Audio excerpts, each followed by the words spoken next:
The key turned with a distinct click. I stepped inside and felt the silence wrap around me like a blanket I didn't know I'd been missing. Bare walls, scratched parquet flooring that had seen better decades, and sunbeams stretching along the hallway like lazy cats. The air smelled faintly of dust and pine cleaner, the kind the super used on the stairs every Thursday morning. It wasn't luxury. It wasn't permanence. I didn't care. It was mine. 3 days ago, I had signed the lease with a blue pen that ran out of ink halfway through my signature. I paid the full deposit, wiped out a chunk of savings I'd been nursing for years, and moved all my belongings in 2 carloads. A futon that had survived 4 years of college, and looked it. A small dining table with one leg slightly shorter than the others, fixed with a folded piece of cardboard. For mismatched plates, none of which cost more than $2. An old lamp with a crooked shade that tilted left no matter how many times I tried to straighten it. No one helped me move. I didn't ask.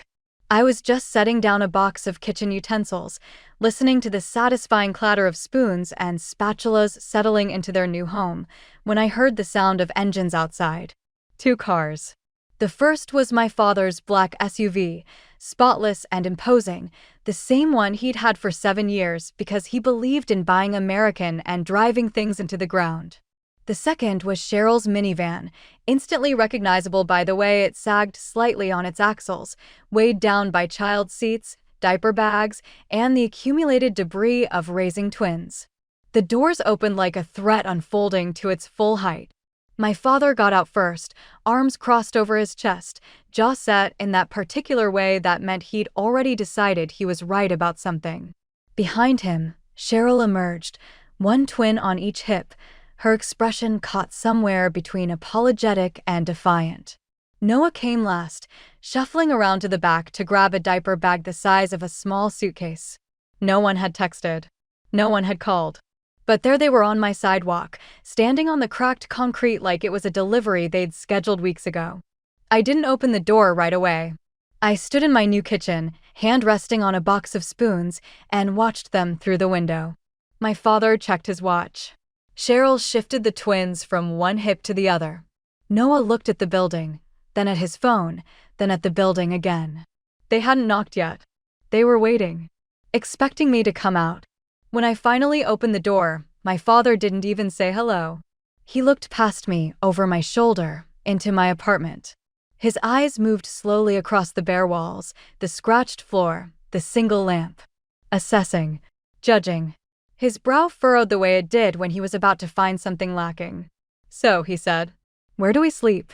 Behind him, Cheryl bit her lip. One of the twins, Luke or Leia, I could never tell them apart, piped up, "Is there a bunk bed?" "I want the top." I kept my hand on the door handle. My knuckles were white. I made them relax. "What?" I said. I kept my voice clear, steady. "You're not sleeping here. This place isn't for you." My father's expression didn't change. If anything, it hardened, like cooling wax. "Are you saying we drove all this way for nothing?" "I didn't ask you to come." Cheryl stepped forward, shifting a twin higher on her hip. Her voice was brittle, the way it got when she was trying to mediate, trying to smooth things over, trying to be the one who kept the peace.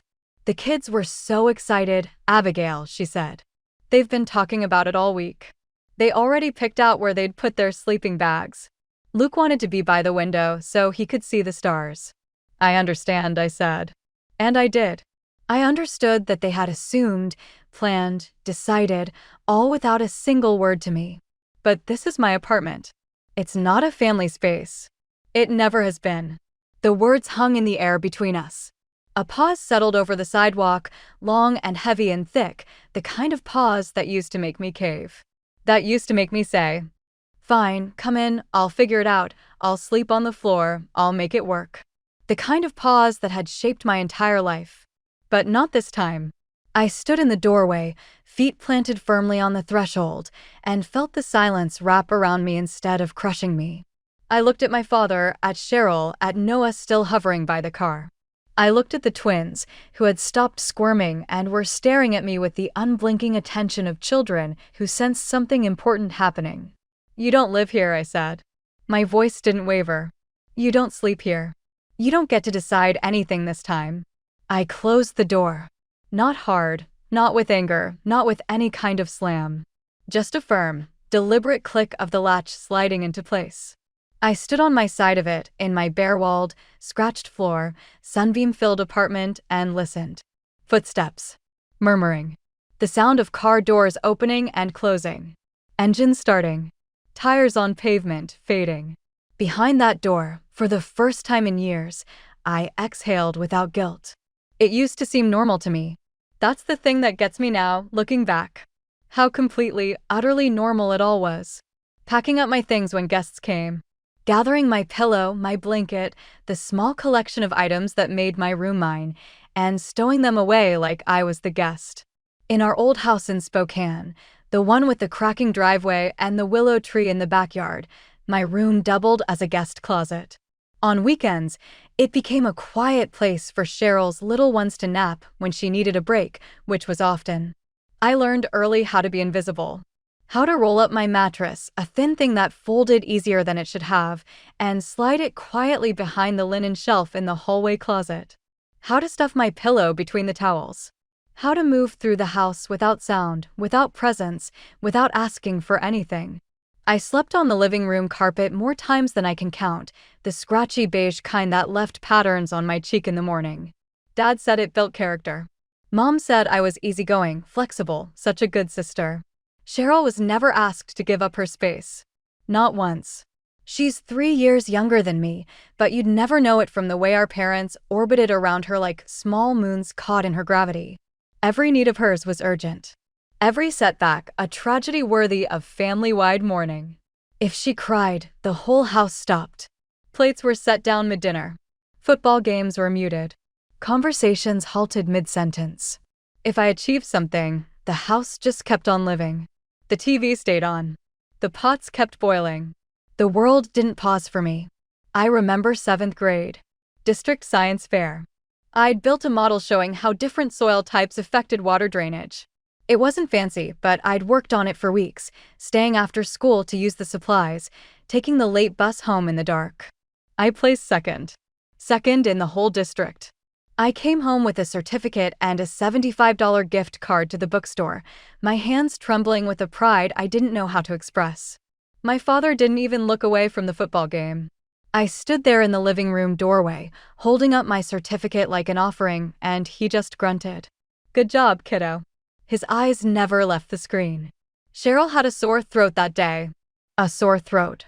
The atmosphere in the house was tense, hushed, everyone speaking in whispers so she could rest. My mother brought her soup on a tray. My father checked on her between commercials. When I finally went to bed that night, I heard my parents talking in the kitchen, their voices low but audible through the vent. Late that night, I overheard Mom whispering to someone on the phone, probably Aunt Carol. "Cheryl's just more sensitive," she said. "She needs more support. Abigail doesn't need as much attention. She's always been that way." End of story. End of story. After that, I stopped expecting attention. I stopped holding up my certificates, my good grades, my small victories. I learned to find quiet joy alone in the back row, in the corner of the library. In the hours after everyone else had gone to sleep. I developed a kind of internal dignity that no one else seemed to notice, a private pride in my own resilience. I told myself it was enough. I told myself I didn't need them to see me. In high school, I worked after school bagging groceries at the supermarket. 5 shifts a week, minimum wage, standing on my feet until my back ached. Not because I had to. Dad made enough, and they would have fed me, housed me, kept me. But I wanted something they couldn't touch. I wanted to save for college, for a future that looked different from my present. I opened a separate account at the credit union downtown, a small brick building with a single teller window and a sign that creaked in the wind. I labeled it in my head as my all fund, after the University of Oregon mascot. Every time I skipped a coffee I wanted, every time I picked up an extra shift on a Saturday, I pictured my future. A city where no one knew me. A city where no one would ask me to give up my bed. A city where I could just be, without shrinking. When the acceptance letter came, my hands were shaking so hard I could barely open the envelope. Majoring in interior design. Full admission. I read it 3 times, then drove straight to my mom's house, the letter on the passenger seat like a sacred object. She was at the stove, stirring something in a pot. The kitchen smelled like onions and garlic. I told her, my voice cracking on the words. She didn't turn around. "Oh, that's nice," she said. "But Cheryl's going through a rough patch right now. She's having a hard time with the twins, and Noah's been working so much. Could you help her find a weekend daycare? She needs a break." I nodded. "Of course." I said yes. I always said yes. 2 months before I was supposed to move, I called the bank to confirm my balance. I needed to know exactly what I had, needed to plan for deposits, for furniture, for all the small costs of starting over. The woman on the line cleared her throat awkwardly, the kind of sound that precedes bad news. "It was all withdrawn last week," she said. "The entire amount. Under the signature of the second account holder, Marian Aldine." The air left my body. I gripped the phone so hard my fingers ached. Second account holder. Mom.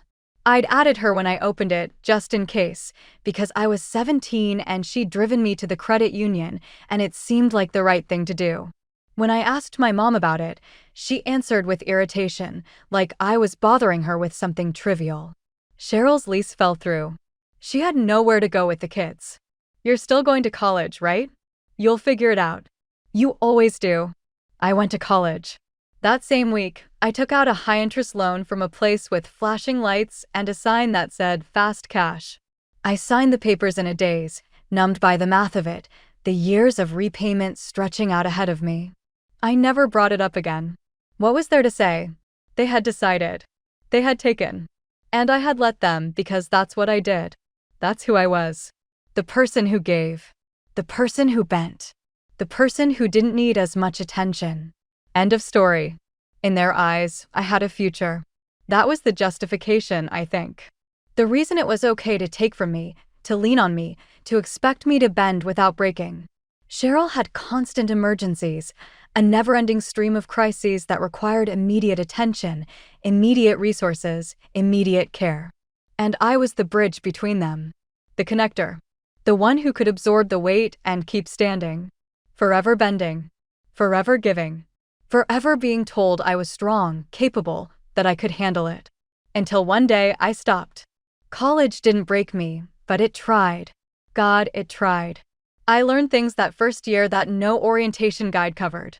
How to stretch 1 pack of ramen into 2 meals by adding extra water and saving half the noodles for later. How to make it into 3 meals if I skipped the seasoning packet and used a little hot sauce from the campus cafe, the kind in the little plastic packets you could grab by the handful if no one was watching. How to make coffee last all day by nursing it slowly, letting it go cold, microwaving it back to life. Mornings, I worked in the library. 4:30 a.m. shifts, before anyone else was awake, stamping due dates into books and mending bindings on old donations.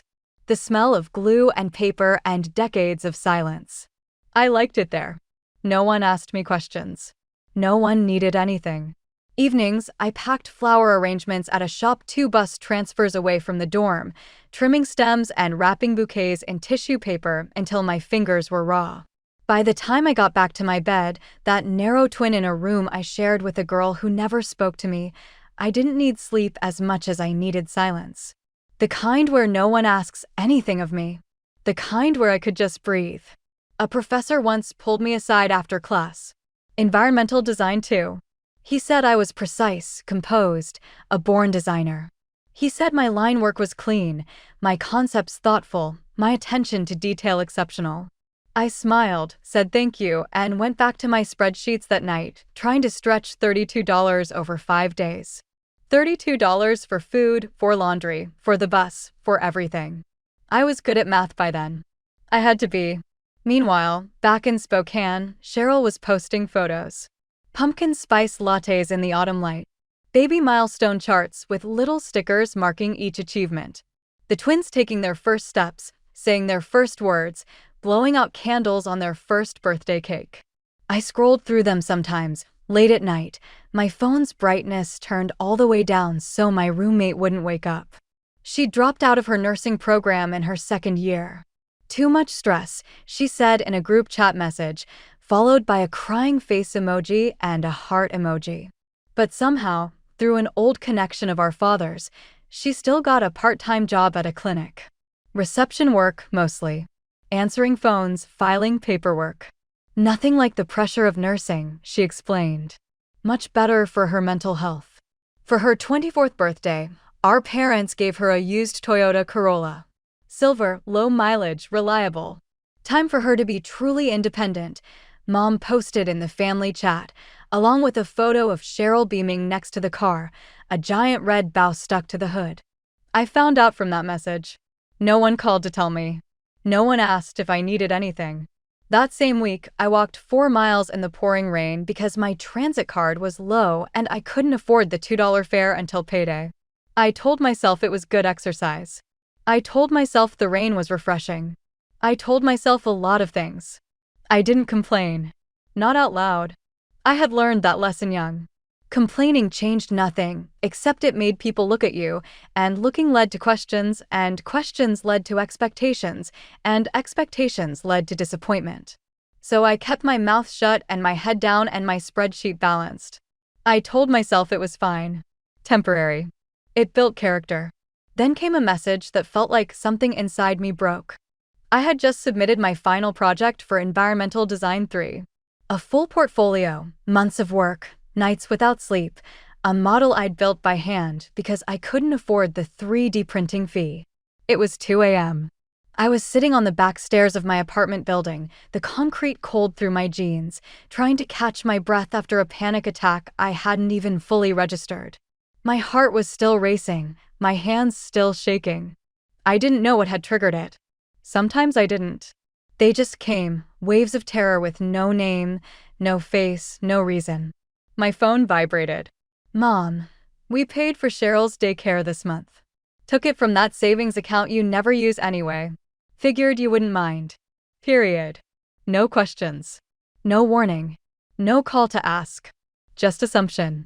My emergency fund, scraped together from skipped haircuts, missed meals, foregone outings, the pennies and dimes of 1,000 small denials, was gone. Just like that. Transferred. Spent. Erased. I stared at the screen until my vision blurred, the words swimming in and out of focus. No tears came. There was a pressure in my chest, slow and suffocating, a weight I wasn't allowed to acknowledge, because if I acknowledged it, I'd have to feel it, and if I felt it, I might not stop. So I just stared. I didn't reply. There was nothing to say. What could I say? What words existed for this, for the 1,000th time, for the endless taking? Instead, I curled up on the stairs, knees to my chest, forehead pressed to my knees, and let the silence swallow me. The buzzing hallway light flickered overhead. Somewhere, a door opened and closed. A dog barked in the distance. The world kept moving, indifferent to the girl on the stairs with the empty account and the breaking heart. They didn't hate me. That was the hardest part to reconcile. They loved me, I think. I have to believe that. They loved me the way you love a tool. Useful. Durable. Made to bear a load without complaint. A hammer doesn't need praise.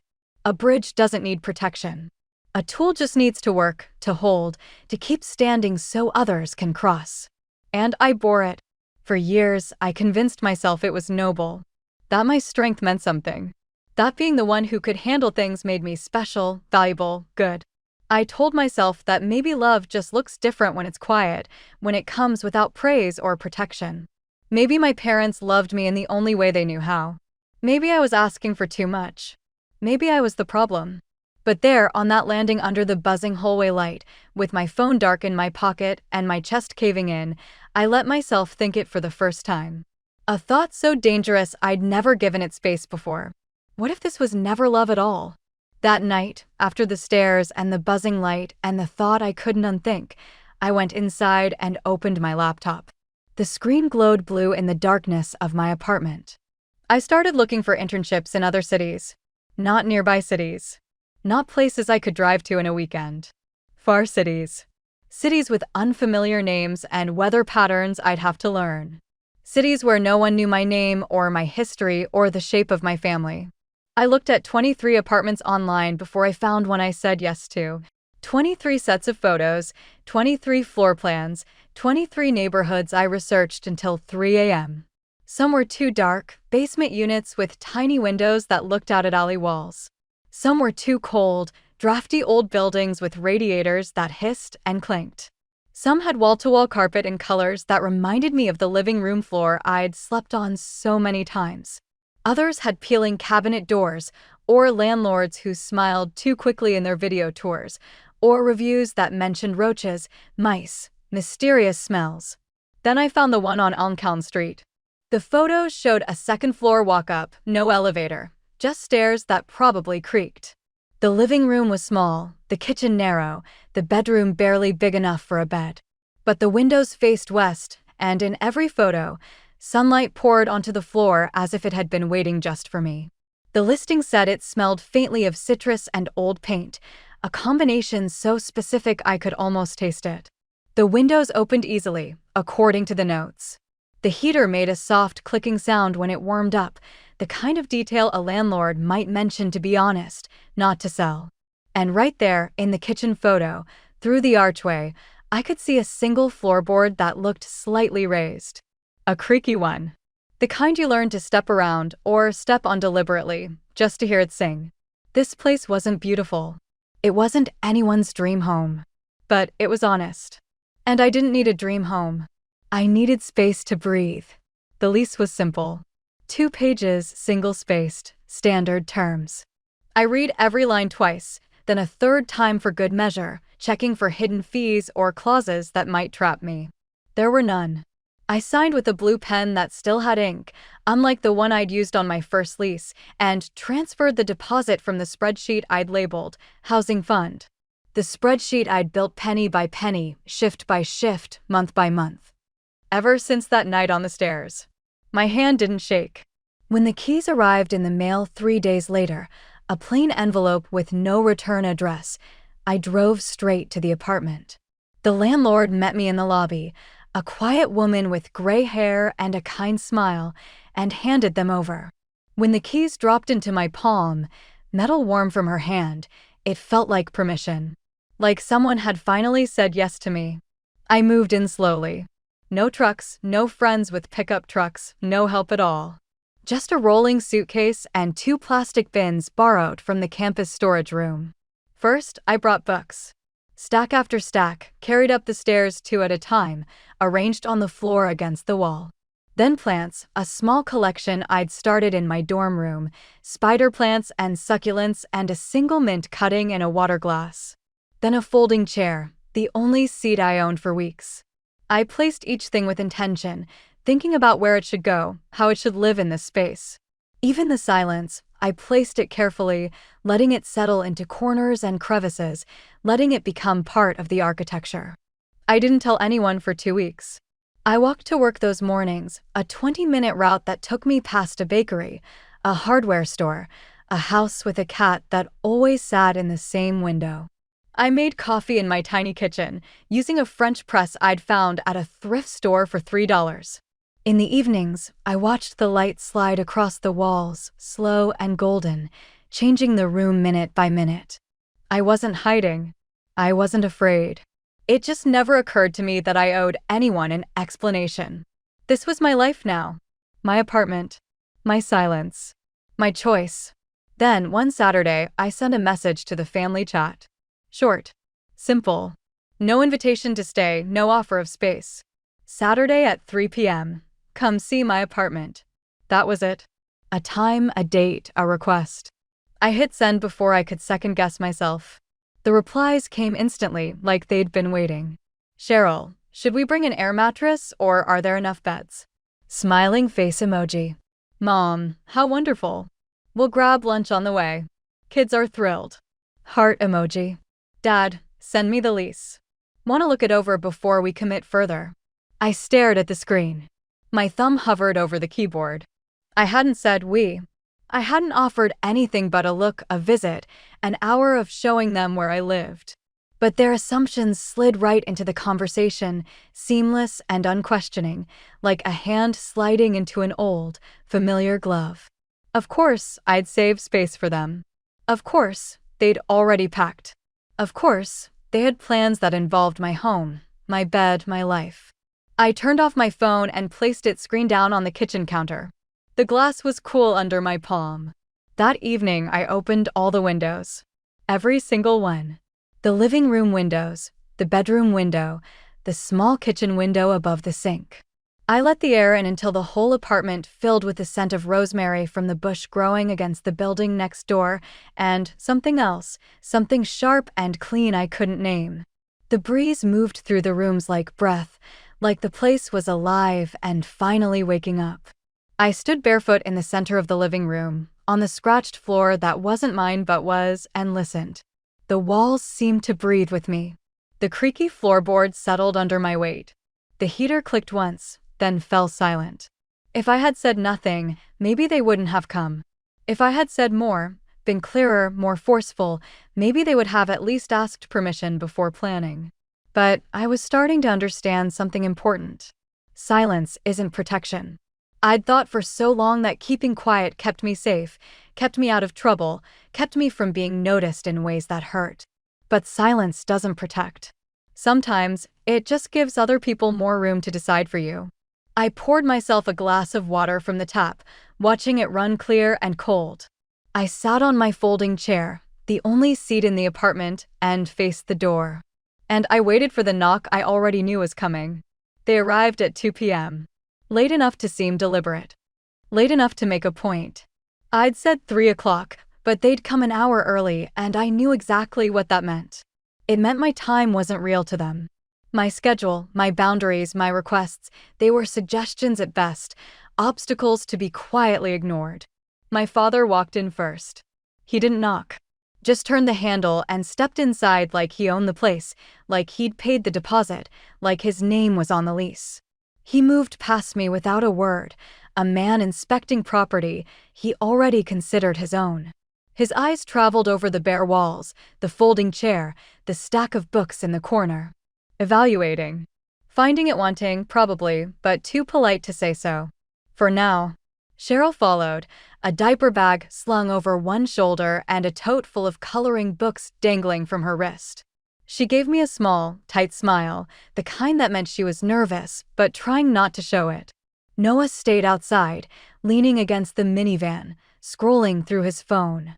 He'd been doing that a lot lately, fading into the background of his own family. The kids ran in like it was their new playground. Luke and Leia, 7 years old and vibrating with energy, bounced around the living room corners, their sneakers squeaking on the scratched floor. They ducked under the kitchen archway, circled back through the bedroom, emerged giggling and breathless. "Who gets the spot by the window?" Leia yelled, already staking her claim on the patch of sunlight near my books. I said nothing. I just walked to the kitchen, poured myself a glass of water from the tap, and leaned against the counter. Waiting. Cheryl placed a manila folder on the small dining table, the one with the short leg and the cardboard shim. It landed with a soft thump, thick with papers. "We wanted to show you this in person," she said, her voice light and practiced, like she'd rehearsed this moment in the car. "When you see it, everything will make more sense." My father opened the folder with his knuckles, a dramatic flip that revealed the contents like he was showing off a winning poker hand.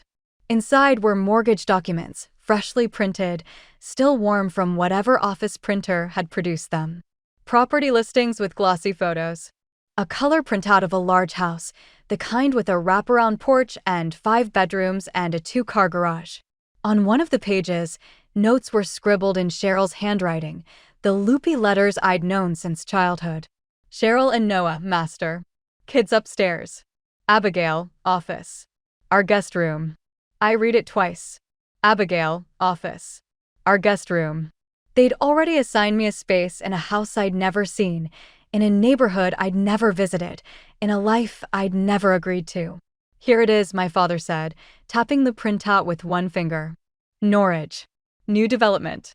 5 minutes from Cheryl's work. Great school district. Top-rated elementary school, walking distance to a park, low crime rate. It's perfect. I set my water glass down carefully, deliberately. I didn't agree to this. He looked up, eyes sharp and assessing. But you didn't say no either. Cheryl leaned in closer, her voice dropping to a conspiratorial whisper, like we were partners in this, like I'd already said yes. We already put down $2,000 to hold it, from Mom's account. Just a deposit, refundable if we back out soon, but we really don't want to. The bank just needs a primary borrower.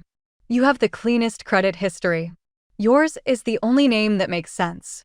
I stared at her earnest face, her hopeful eyes, her complete and utter certainty that I would agree. That I always agreed. So you planned a family mortgage, I said slowly in my name. Without asking me. I'll contribute what I can, she added hastily, the words tumbling out like she'd been holding them back. Maybe $300 or $400 a month, once Noah starts picking up more shifts.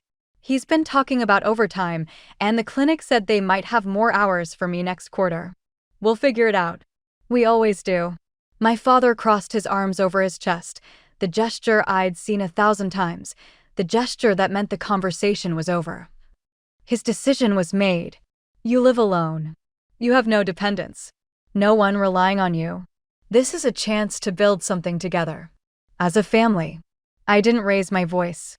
I kept it low and steady, the same tone I used when explaining a design concept to a client. I'm already building. Just alone. He slammed his hand on the table. The water glass jumped. The papers rustled. The kids fell silent in the other room. Well, where are we supposed to sleep then? That's when I stood up. Nowhere. Not here. The room went silent. The kind of silence that has weight, that presses down on your chest and makes it hard to breathe.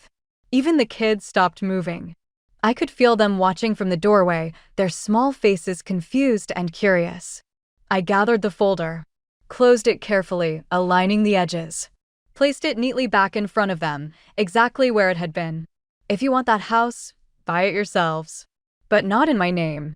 Cheryl's face twisted, hurt and anger warring for control. My father's complexion deepened to a shade of red I'd only seen a few times before, always right before an explosion. Noah finally appeared in the doorway, drawn by the silence, but he said nothing. Just stood there, phone in hand, watching. I didn't explain. I didn't apologize. I didn't offer alternatives or compromises or the gentle letdowns I'd spent my life perfecting. I just walked to the door, opened it wide, and stood in the frame, waiting. They filed out one by one. Cheryl first, grabbing the kids, her mouth a thin line. The twins shuffled past me, suddenly quiet, their earlier energy drained. Noah followed, still not meeting my eyes. My father went last. He paused in the doorway, looked at me with an expression I couldn't read, then stepped through and kept walking. No one said goodbye. I closed the door behind them, turned the lock, and stood with my hand on the cool metal for a long moment. Then I went back to the kitchen, picked up my glass of water, and drank. The water was still cold. The apartment was still mine. The silence, when it returned, felt different. Cleaner. Like air after a storm. The first message came at 1:13 a.m. I was half asleep, curled on my futon in the darkness, when the phone buzzed against the floor. I reached for it blindly, squinting at the screen. Cheryl, you didn't have to humiliate us like that. The kids didn't understand anything. Crying face emoji. I read it twice. Then I set the phone down, screen side up, and stared at the ceiling until my eyes adjusted to the dark. I didn't reply. There was nothing to say that wouldn't start a war, and I was too tired for war. By morning, another came.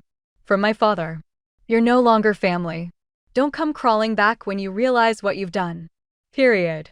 I stared at that message longer than the first. Not because it hurt, but because it didn't. I waited for the familiar pain to rise in my chest, the panic that usually accompanied his disapproval, the desperate need to fix things, to apologize, to make myself small again so he would love me. I waited. Nothing came. Later that day, my phone lit up with a call. Mom. I watched her name pulse on the screen, each vibration a small earthquake. For the first time in my life, I didn't answer. I let it go to voicemail and listened to her voice, tinny and compressed, asking me to call back, saying it was important. 10 minutes later, she called again. Then again. On the fourth call, I picked up. Her voice trembled the way it always did when she was upset, Just enough to seem fragile, wounded, in need of care. But not enough to be kind. Never enough to be kind. Abigail. Finally. A shaky breath. Your sister is heartbroken. Your father's blood pressure is spiking again. The doctor said he needs to avoid stress, and now this. Do you understand what you're doing to this family? I sat on the floor by my bookshelf, the afternoon light falling across my lap. Her voice sounded metallic in my earpiece, distant and processed.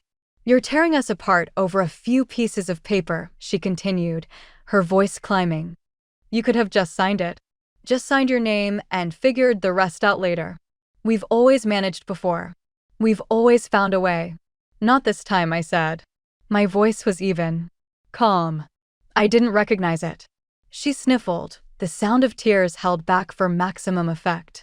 I don't understand what happened to you. You used to be so considerate. So easy. What changed? I thought about the stairs. The buzzing light. The empty bank account. The years of folding myself smaller and smaller until I barely existed. I'm still considerate, I said. Just not to people who only remember me when they need something. Silence. Long enough that I checked the screen to make sure the call hadn't dropped. Then the line went dead. I put my phone screen down on the floor, pressed the cool glass against the wood, and stood up. I walked to the kitchen, grabbed my keys, and went to the hardware store. $38 later, I came back with a new deadbolt, heavy in its plastic packaging, and a screwdriver I already owned. I spent an hour on my knees in the hallway, following YouTube tutorials on my laptop, learning how to align the bolt, how to drill the pilot holes, how to make sure the strike plate sat flush. When I finished, I stood on the other side of the door and turned the key. It clicked smoothly, solidly, a sound that meant something. No one was getting in without my permission. Not anymore. That evening, I ordered Thai food from a place down the street. Yellow curry and jasmine rice, enough for 2 meals, but I ate it all, sitting cross-legged on the living room floor with the container balanced on my knees. I didn't scroll through my phone. I didn't check for messages. I didn't respond to anything. Instead, I watched the streetlights come on outside, one by one, orange blooms against the deepening blue. And I felt it. The weight in my chest, the one I'd carried so long I'd forgotten it was there, shifted. Not disappeared. Not lifted entirely. Just shifted, rearranged itself into a different shape. More bearable. Almost familiar, but in a new way. A way that felt like maybe I could carry this one. I didn't feel relief. I didn't feel triumph. I didn't feel anything dramatic or cinematic. But for the first time after one of their storms, I didn't fall apart. I didn't crumble. I didn't spend hours dissecting what I could have done differently, how I could have been better, smaller, more accommodating. I just sat there in my apartment with my empty curry container and my new lock and my silence, and I was whole. I wasn't going anywhere. Almost 4 months passed. 117 days, not that I was counting.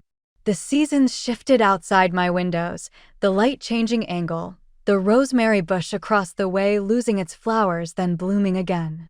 I didn't block anyone. I just stopped reaching out first. Stopped sending the occasional text to check in. Stopped pretending that the silence on their end was temporary. Let them be the ones to bridge the gap, if they wanted to. They didn't. Not for months. Then, one evening, as the light was starting to slip past the edge of the windowsill, painting the wall in shades of gold and rose, my phone vibrated. Cheryl. I get it now. I'm sorry. Period. No preamble. No questions. No excuses. Just that. A second later, another message came through. A photo. I opened it slowly, not sure what I'd see. Luke and Leia, sitting cross-legged on a blanket spread across a floor I didn't recognize. Paper crowns on their heads, the kind you make from construction paper and tape. Leia's was slightly lopsided. Luke's had crayon drawings all over it. Between them, on Cheryl's lap, the baby slept, face soft and peaceful, one tiny fist pressed against his cheek. The room was cramped. I could see that immediately. Small, a little dim, the kind of rental that came furnished with someone else's bad decisions. Bare walls, no art, no family photos. Mismatched mugs on a counter in the background. A single light bulb overhead, casting a soft, forgiving glow over everything. Real. Unstaged. Not curated for social media, not posed and filtered. Just real. The message underneath read, "We're in a rental now." Small, but peaceful. Period. I looked at the photo longer than I expected. Longer than it deserved, maybe. Not because of the kids, adorable as they were with their paper crowns. Not because of the baby, so small and new. But because of her. Cheryl. My sister. There was something in her face I'd never seen before. Yes, exhaustion. The kind that comes from small children and tight budgets and the constant negotiation of survival. But also something else. A clarity. A stillness.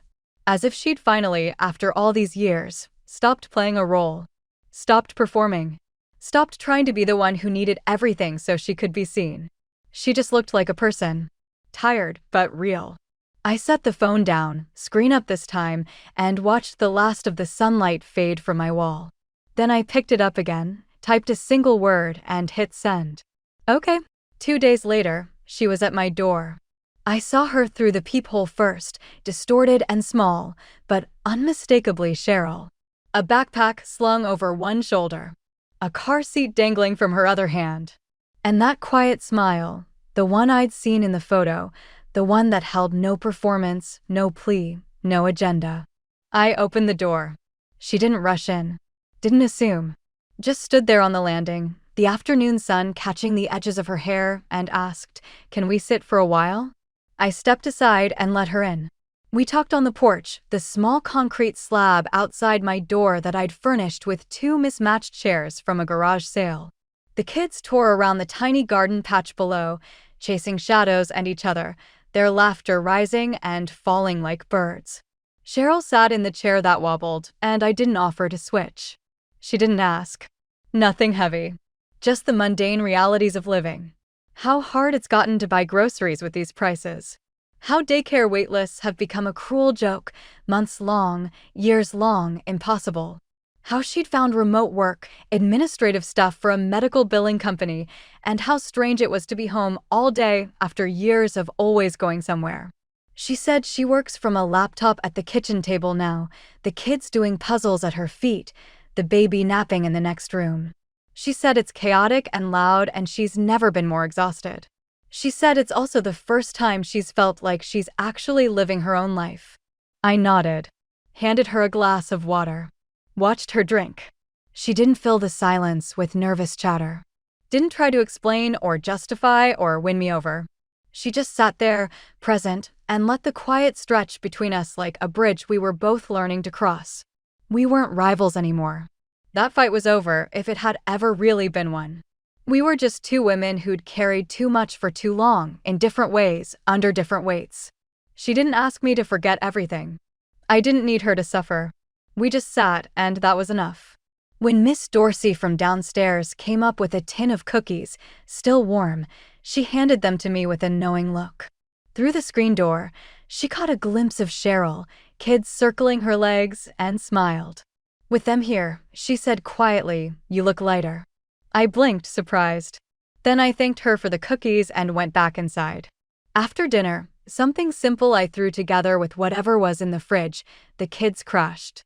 One moment they were bouncing off the walls, the next they were a pile of blankets and limbs in the corner of the living room, Luke's head on Leia's shoulder, the baby curled between them like a small, warm loaf. Cheryl sat next to me on the floor, our backs against the wall, mugs of tea warming our hands. The apartment was dim, lit only by the street lamp outside and the single bulb in the kitchen. We didn't talk. There was no need to. The silence had changed. It wasn't empty anymore. It was full somehow. Full of something I couldn't name but didn't need to. The next morning, they were still there. I woke to the sound of Leia whispering to Luke about a dream she'd had, and the smell of coffee brewing in my tiny kitchen. Cheryl had found the French press, the beans, figured it out on her own. She handed me a mug without asking how I took it, and she'd made it right. Black, 1 sugar. That weekend, I painted the living room. A soft gray, the kind that shifts in different light, silver in the morning, almost blue at dusk, warm and neutral in the afternoon. I did it slowly, 1 wall at a time, a podcast playing on my phone propped on the windowsill. Cheryl helped with the second coat, the kids helping with their own tiny brushes, and a corner of drop cloth I didn't care about. When the paint dried, I stepped back and felt something settle in my chest. A silence I didn't have to earn. A quiet that was mine by right, not by permission. The mint on the windowsill, the same cutting I'd nursed for months, had finally taken root. New growth, bright green and determined, pushing up from the soil. I cut a few sprigs, just enough, and put them in a small jar by the sink. Every time I passed by, I caught the scent, clean and sharp, and remembered, I planted this. I cared for it. And it didn't die. One day in early spring, my mom came by. I saw her through the peephole, standing on the landing with a store-bought coffee cake in her hands, the kind with the crumb topping and the plastic container. Her face was different. Softer. Eyes that held neither fire nor ice, just something uncertain, something trying. I opened the door. "I'm not here to fix anything," she said quickly, before I could speak. "I know I can't. I just thought, maybe you'd let me sit for a bit." I let her. She sat in the good chair on the porch, the one that didn't wobble. She complimented the curtains I'd finally hung, asked about my work, listened to my answers without interrupting or redirecting. She didn't mention Cheryl, though she must have known she'd been here. Didn't bring up the house, the mortgage, the fight. Didn't apologize exactly, but didn't defend either. When she left, an hour later, she paused at the door. I thought she might say something about visiting her, about coming home for a holiday, about all the things I still wasn't ready for. Instead, she said, "I'm trying." And I believed her. A week later, I had a dinner on the terrace. Not a party, nothing fancy. Just a few chairs dragged outside, a tablecloth that didn't quite fit, food that everyone contributed. Cheryl brought chicken, grilled and sliced, and a bottle of ginger lemonade she'd made herself. The kids drew rainbows with chalk on the concrete path, a sprawling explosion of color that would wash away with the next rain. Miss Dorsey came up with pickled green beans from her garden and her usual story about the city construction, the same one she told every time, which made it better somehow. I invited Jules, a colleague who'd once given me a ride home in a downpour and never asked why I was crying in the passenger seat, just handed me a tissue and kept driving. We ate off mismatched plates, my thrift store finds and Cheryl's hand-me-downs, and one that Jules brought because she thought it was funny. Someone spilled juice, purple and spreading, and no one cared. The laughter was quiet, but free. Real. The kind that doesn't have to prove anything. When the sun went down, painting the sky in shades of orange and pink, I handed out folded blankets from the basket by the door. People wrapped up, stayed anyway. I didn't fuss, didn't explain, didn't manage or mediate or make myself small. I just let everything be as it was. That evening, standing at the kitchen sink with my hands in soapy water, I heard Luke laugh in the next room. A full, unrestrained, 7-year-old laugh, the kind that comes from somewhere deep. Cheryl joined in, then Jules, then Miss Dorsey's familiar cackle. I said it out loud for the first time.